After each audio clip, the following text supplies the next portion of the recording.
بسم اللہ الرحمن الرحیم والصلاة والسلام علی محمد وآلہ الطاہرین اللہم صل علی محمد وآل محمد رب اشرح لی صدری ویسر لی امری واحلل عقدۃ من لسانی یفقہوا قولی۔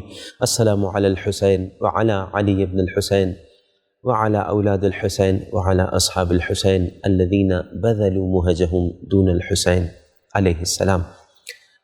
قابل احترام سامعین و ناظرین، مدینہ سے مدینہ تک واپسی قافلہ امام حسینی کا سفر، اس حوالے سے مسلسل دروس کا سلسلہ جاری ہے بارگاہ امیر المومنین علیہ الصلوۃ والسلام سے۔ درس نمبر 79 درس نمبر۔ عجیب جملہ ہے زیارت عاشورہ کا، الذین بذلوا مہجہم دون الحسین، وہ اصحاب کے جنہوں نے اپنا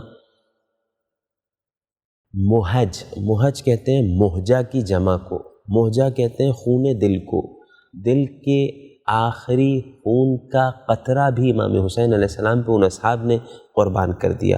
ان اصحاب کے ذکر تک ہم پہنچے تھے۔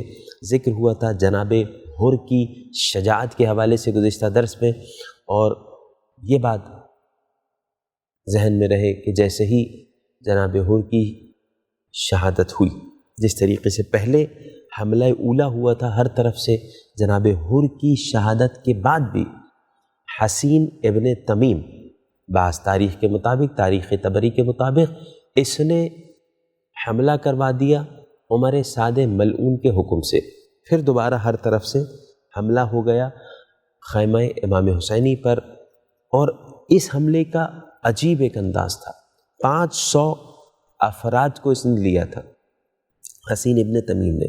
کس طریقے کے تھے یہ افراد؟ ان کے پاس چند آلات ایسے تھے، فبعث معه المجففہ۔ یہ مجففہ کیا ہے؟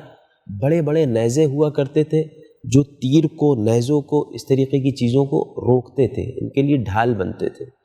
500 اس طریقے کے افراد آئے کہ ہم پہ کسی طریقے سے حملہ نہ ہو سکے، اور اس کے بعد قافلہ حسینی پہ اس طریقے سے حملہ آور ہوئے دوبارہ۔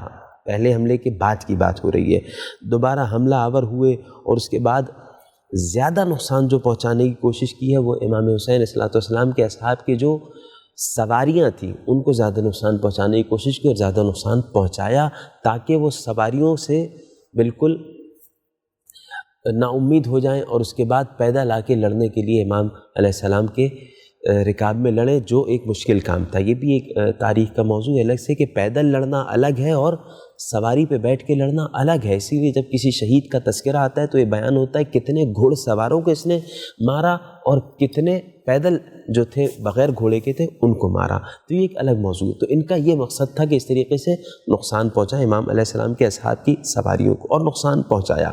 یہاں تک کہ جناب حر کے حوالے سے بھی بیان کیا ہم نے کہ ان کے گھوڑے کو پہلے زخمی تھا اور اس کے بعد پورا عقر کر دیا، بالکل پیر ویر کاٹ دیے۔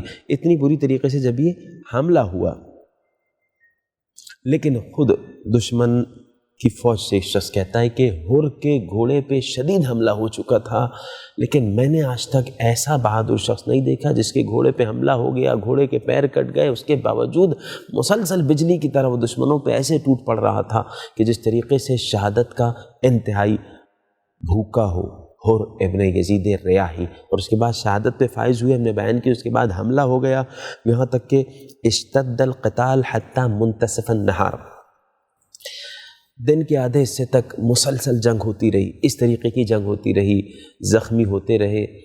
اور ہم پہلے بھی بیان کر چکے کہ یہاں سے اگر ایک شہید ہوتا تو پھر قافلہ حسینی میں واضح پتہ چلتا کہ ہاں کوئی شہید ہوا ہے، وہاں سے 10 15 20 بھی اگر واصل جہنم ہو جاتے تو محسوس نہیں ہوتا تھا، کیونکہ ان کی تعداد بہت زیادہ تھی۔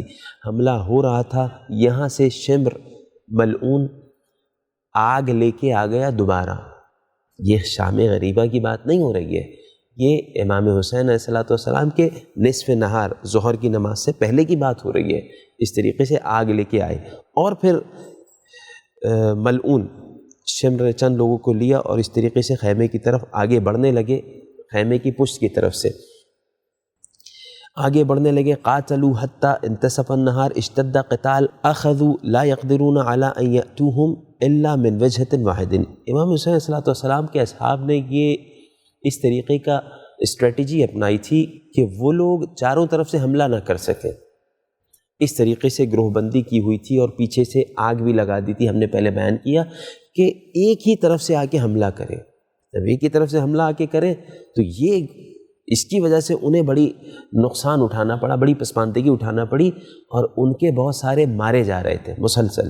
امام حسین علیہ السلام کے اصحاب بڑھ بڑھ کے حملے کر رہے تھے قلت کے باوجود. یہاں پہ توجہ کیجیے گا، تقریباً امام حسین علیہ السلام کے 3 یا 4 اصحاب لکھا ہے روایت میں، انہوں نے اس طریقے سے خاص طور سے دائرے کے صورت میں چکر لگانا شروع کیے اور حملے کرنا ان لوگوں پہ شروع کیے. کہیں سے جو ہے وہ ان پہ تیر چلانا شروع کیے. ان کے جانوروں کو بھی اس طریقے سے، ان لوگ کو جب اس طریقے سے واصل جہنم کر رہے تھے تو ان کے جانوروں کو بھی نقصان پہنچا، تو وہ پسماندگی کے ساتھ واپس پلٹنے لگے. یہاں تک کہ پھر حکم دیا فجاؤوا بالنار فاخذوا یحرقون. اب آگ لے کے آ گئے تھے اور پشت کی جانب سے جلانے لگے. اچھا، اب جب امام حسین علیہ السلام کے اصحاب آگے بڑھے تو امام نے ایک جملہ کہا، یہ اہم ہے، حکمت دیکھیے گا جنگ کی. امام حسین علیہ السلام نے جملہ کہا دعوہم، چھوڑ دو انہیں، فلیحرقوها، جلانے دو پیچھے کا حصہ. یہ بہت دور تھے، یعنی خیمے کی پشت کی جانب کہہ رہے ہیں، کافی دور. اور ایک طرف سے وہاں تو پہلے قریب آگ لگا دی تھی خندق سے کھودنے کے بعد، پھر ایک طرف سے یہ لوگ جب اس طریقے سے آگے بڑھنے لگے، شمر نے کہا آگ جلاؤ، امام حسین کے اصحاب آگے بڑھنے لگے، امام نے روک دیا، کہا جلانے دو. جلانے دے کیوں مولا؟ فَإِنَّهُمْ لَوْ قَدْ حَرَّقُوهَا لَمْ يَسْتَطِيعُوا أَنْ يَجُوزُوا إِلَيْكُمْ. اگر جلا دیں گے یہ وہاں پہ جو کچھ چیزیں پڑی ہوئی ہیں سب چیزیں جلا دیں گے، نقصان تو ہوگا، لیکن یہ خود جلانے کے بعد تجاوز کر کے ہم تک نہیں پہنچ سکیں گے. اور یہی ہوا. امام حسین علیہ السلام کے اس جملے کی پیروی کی امام کے اصحاب نے. نتیجہ کیا ہوا؟ وَكَانَ ذَلِكَ كَذَلِكَ، اسی طرح ہوا. وَأَخَذُوا لَا يُقَاتِلُونَهُمْ إِلَّا مِنْ وِجْهَةٍ وَاحِدَةٍ. نتیجہ یہ ہوا کہ پھر جس جانب سے انہوں نے آگ لگائی تھی اس جانب سے وہ لڑنے کے لیے نہیں آئے، ایک ہی طرف سے امام حسین علیہ السلام کے مقابل میں آ رہے تھے اور مسلسل مرے جا رہے تھے اور واصل جہنم ہوتے جا رہے تھے. یہ ہم نے ایک عمومی جنگ کا ایک خاکہ پیش کیا جو جناب حر کی شہادت کے بعد دوبارہ اس طریقے کی جنگ ہوئی.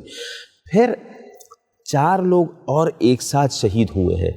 یہ کون لوگ تھے؟ جن کے حوالے سے بعض میں لکھا حملہ اولا میں شہید ہوئے، بعض میں لکھا کہ اسی وقت شہید ہوئے، لیکن ہم اس حوالے سے انشاءاللہ پیش کریں گے کہ 4 لوگ تھے کون اور کس طریقے سے شہید ہوئے، اس حملے کے بعد کیا صورتحال تھی. انشاءاللہ آنے والے درس میں بیان ہوگا. والسلام علیکم ورحمۃ اللہ وبرکاتہ.